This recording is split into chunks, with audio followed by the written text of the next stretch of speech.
Assalamualaikum warahmatullahi wabarakatuh. Kami dari kelompok 7 akan mempresentasikan bab terkait teori dan estimasi bisnis. Kelompok kami beranggotakan yang pertama, Zafafia Agung Grafiansa dengan NIM 2019111103. Yang kedua, Muhammad Iqbal Maulana dengan NIM 2019111222. Yang ketiga, Restu Anas Fikri dengan NIM 2019111596. Yang keempat, saya sendiri, Liani Katrianti, dengan NIM 2019111716. Konsep biaya terdiri dari 3, biaya eksplisit, biaya implisit, dan biaya alternatif. Biaya eksplisit merupakan biaya pengeluaran aktual atau secara akuntansi untuk mempekerjakan tenaga kerja, menyewa, atau membeli faktor-faktor produksi dan input lain yang dibutuhkan dalam proses produksi. Biaya implisit merupakan biaya perusahaan atau tafsiran pengeluaran atas penggunaan faktor-faktor produksi yang ditimbulkan karena proses produksi. Yang ketiga, biaya alternatif. Seluruh input, baik yang dimiliki atau dibeli perusahaan untuk alternatif bisnis yang lain, selisih biaya produksi tertinggi terhadap biaya produksi alternatif atas sumber daya yang digunakan. Fungsi biaya jangka pendek. Ini merupakan biaya yang menunjukkan sebagian faktor produksi tidak ditambah jumlahnya. Salah satu faktor produksi bersifat tetap atau fixed cost, yang lain berubah atau variable cost. Untuk biaya jangka pendek ini terdiri ada 5, biaya total, biaya tetap total, biaya berubah total, biaya rata-rata, dan biaya marginal. Untuk biaya rata-rata tersendiri ada 3, yaitu biaya tetap rata-rata, biaya berubah rata-rata, dan biaya total rata-rata. Yang pertama, biaya total atau total cost (TC), jumlah yang dibayarkan perusahaan untuk membeli berbagai input untuk keperluan produksi. Dengan menggunakan rumus TC sama dengan TFC plus TVC. Yang kedua, biaya tetap total atau total fixed cost (TFC), keseluruhan biaya yang dikeluarkan untuk memperoleh faktor produksi atau input yang tidak dapat diubah jumlahnya. Biaya yang jumlahnya tidak berubah ketika kuantitas output berubah. Dengan menggunakan rumus TFC sama dengan TC kurangi TVC. Yang ketiga, biaya berubah total atau total variable cost (TVC). Untuk keseluruhan biaya yang dikeluarkan untuk memperoleh faktor produksi yang dapat diubah jumlahnya. Yang kedua, biaya yang jumlahnya berubah ketika kuantitas output yang diproduksi berubah. Yang ketiga, biaya variabel merupakan biaya yang besarnya berubah-ubah tergantung dari banyak sedikitnya output yang dihasilkan. Dengan menggunakan rumus hukumnya, semakin besar jumlah output, semakin besar biaya variabel yang harus dikeluarkan. Yang keempat, biaya variabel cost (TVC) adalah biaya yang besar kecilnya mengikuti banyak sedikitnya output yang dihasilkan. Dengan menggunakan rumus TVC sama dengan TC kurangi TFC. Yang keempat, biaya rata-rata. Biaya rata-rata terdiri dari 3, biaya tetap rata-rata, biaya berubah rata-rata, dan biaya total rata-rata. Untuk biaya tetap rata-rata atau average fixed cost (AFC), itu perbandingan antara biaya tetap dengan kuantitas output dengan menggunakan rumus AFC sama dengan TFC per Q. Yang kedua, biaya berubah rata-rata atau average variable cost (AVC), itu perbandingan antara biaya variabel dengan kuantitas output dengan menggunakan rumus AVC sama dengan TVC per Q. Yang ketiga, biaya total rata-rata atau average cost atau AC dengan menggunakan rumus AC sama dengan TC per Q.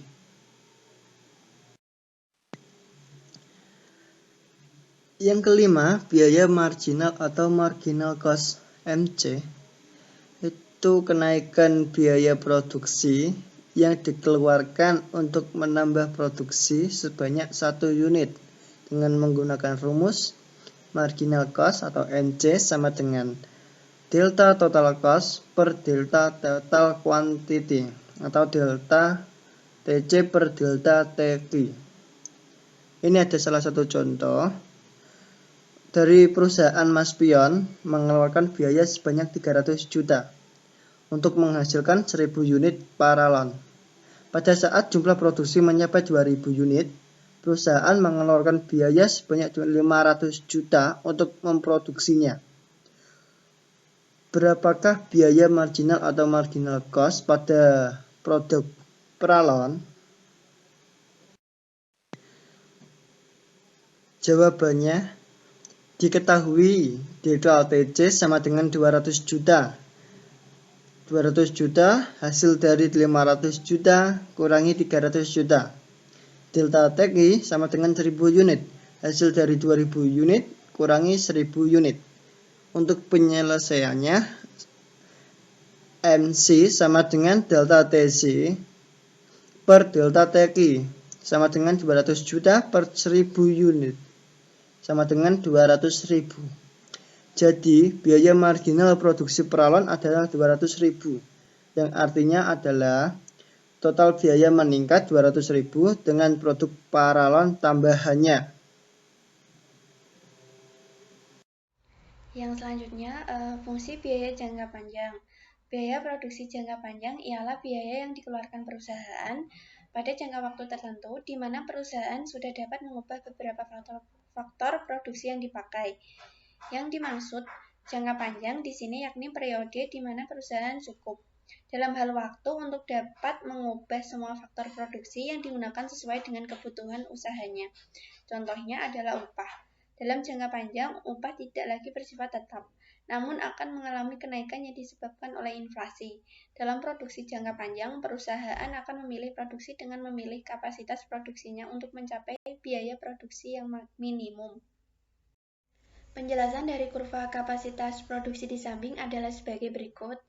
A. Dalam usaha untuk meminimumkan biaya, perusahaan akan menganalisis kurva AC dengan kapasitas yang berbeda-beda.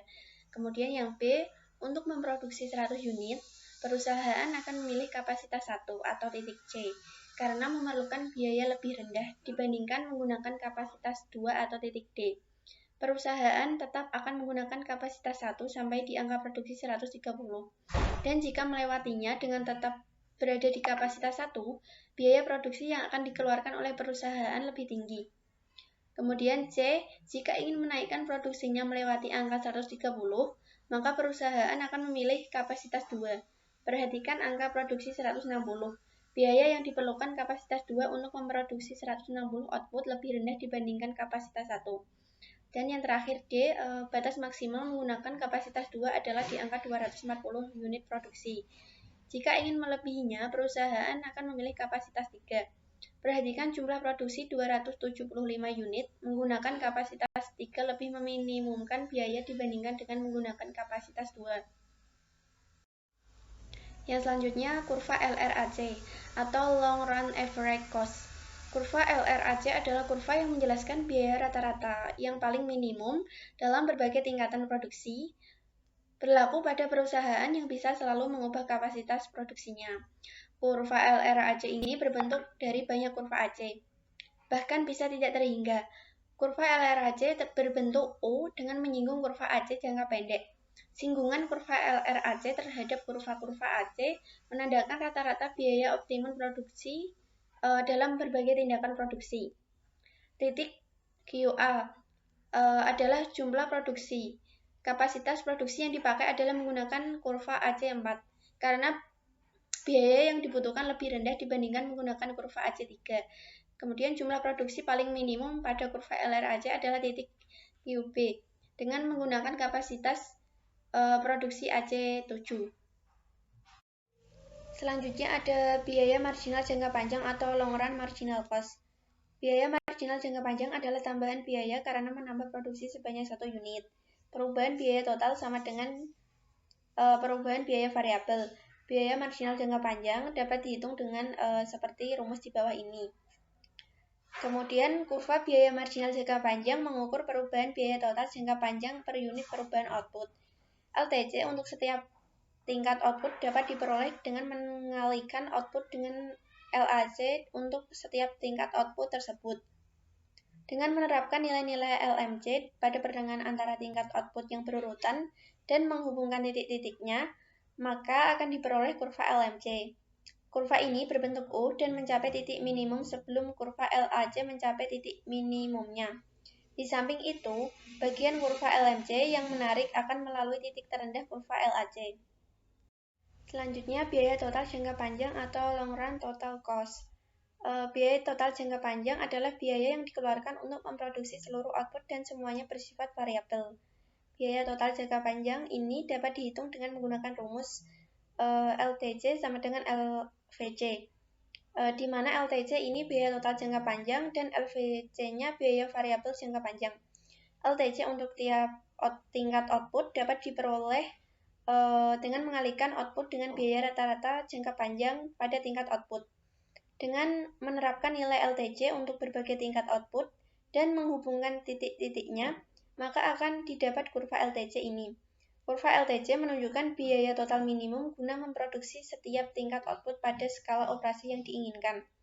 Kurva LTC juga dinyatakan oleh kurva yang menyinggung semua kurva biaya total jangka pendek atau STJ.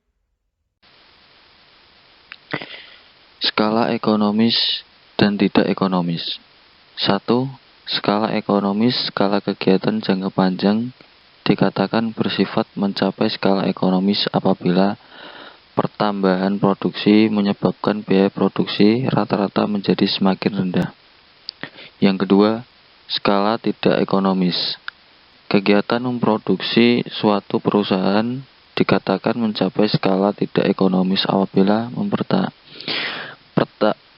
pertambahan produksi menyebabkan biaya produksi rata-rata menjadi semakin tinggi.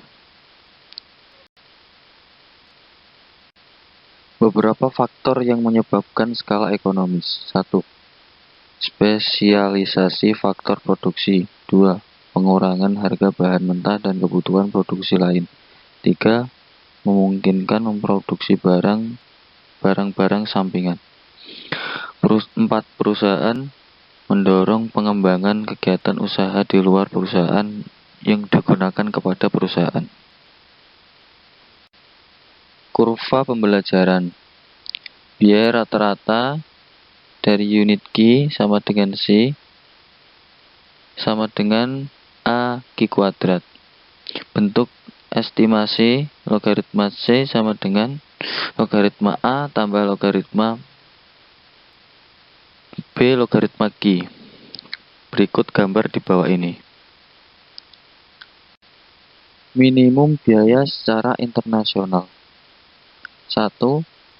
Pedagang internasional dalam input atau sumber input asing. 2. Skala ekonomis internasional baru. 3. Imigrasi tenaga kerja terdidik. Manajemen logistik atau penawaran berantai. 1. Manajer dan mengintegrasikan fungsional. Pembelian, transportasi, pergudangan, distribusi, layanan pelanggan. 2. Sumber keunggulan kompetitif. 3. Alasan pertumbuhan logistik. Kemajuan teknologi komputer, penurunan biaya memecahkan masalah logistik. Yang kedua, pertumbuhan manajemen investasi just in time meningkatkan kebutuhan untuk memantau dan mengolah arus masukan dan keluaran. Globalisasi produk dan distribusi meningkatkan komplikasi arus input dan output. Yang selanjutnya, analisis biaya volume dan tuasan operasi. Analisis biaya volume laba merupakan teknik untuk menghitung dampak perubahan harga jual volume penjualan, dan biaya terhadap laba untuk membantu manajer dalam perencanaan laba jangka pendek. Analisis biaya volume laba memfokuskan pada hubungan antara 5 faktor berikut. Ini menurut Jackson Sawyers. Ada 5, yaitu yang pertama, harga dari produk atau jasa. Dan yang kedua, volume produk dan jasa yang diproduksi dan terjual. Ketiga, biaya variabel per unit. Keempat, biaya tetap total. Dan yang terakhir, bauran produk dan jasa yang dihasilkan.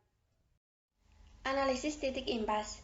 Analisis titik impas merupakan suatu cara atau alat atau teknik yang digunakan untuk mengetahui volume kegiatan produksi atau usaha, di mana dari volume produksi tersebut, perusahaan tidak memperoleh laba dan juga tidak menderita rugi. Manajemen memerlukan informasi impas atau break-even untuk mengetahui tingkat penjualan yang mesti dicapai sehingga tidak menderita kerugian, batas minimum volume yang harus diraih perusahaan, dan diharapkan dapat mengambil langkah yang tepat untuk masa yang akan datang.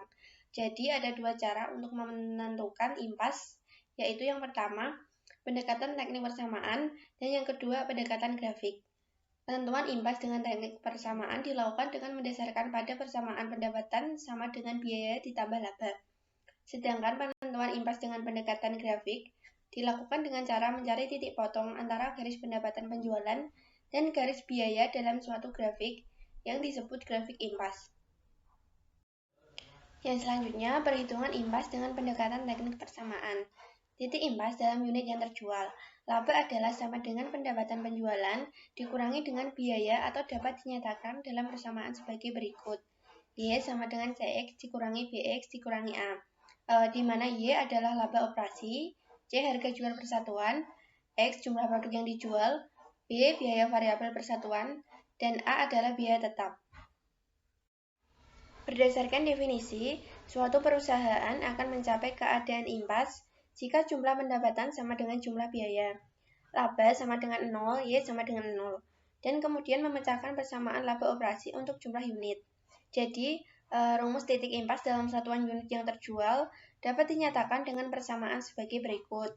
Unit impas sama dengan biaya tetap dibagi dengan harga jual per unit dikurangi dengan biaya variabel per unit. Titik impas juga dapat dihitung dengan menggunakan margin kontribusi. Margin kontribusi adalah pendapatan penjualan dikurangi total biaya variabel. Pada impas, margin kontribusi sama dengan beban tetap. Apabila mengganti margin kontribusi per unit untuk harga dikurangi biaya variabel per unit pada persamaan laba operasi dan memperoleh jumlah unit, maka persamaan dasar impas menjadi sebagai berikut. Unit impas sama dengan biaya tetap dibagi dengan margin kontribusi per unit. Yang selanjutnya ada contoh soal. Perusahaan Waiter memproduksi mesin pemotong rumput untuk tahun yang akan datang. Pengawas telah menyusun proyeksi laporan laba rugi sebagai berikut. Penjualan sebesar 400.000 didapat dari 1.000 unit dikalikan dengan harga jual per unitnya 400. Kemudian beban variabel Rp325, margin kontribusi Rp75.000, beban tetap Rp45.000, dan laba operasinya Rp30.000. Maka, titik impas dengan rumus unit produk yang terjual sebagai berikut. Unit impas sama dengan biaya tetap dibagi dengan harga jual per unit dikurangi dengan biaya variabel per unit. Biaya tetapnya Rp45.000 dibagi dengan harga jual per unitnya 400 dikurangi dengan biaya variabel per unit Rp325 sama dengan Rp45.000 dibagi 75, dan hasilnya adalah 600 unit. Kemudian jika dihitung dengan margin kontribusi, maka perhitungannya sebagai berikut. Margin kontribusi per unitnya Rp75, ini didapat dari margin kontribusi semua barang Rp75.000 dibagi dengan barang yang terjual 1.000, atau bisa didapat dengan mengurangkan harga jual per unit dengan biaya variabel per unit. Maka untuk penghitungan unit impas dengan margin kontribusinya sebagai berikut.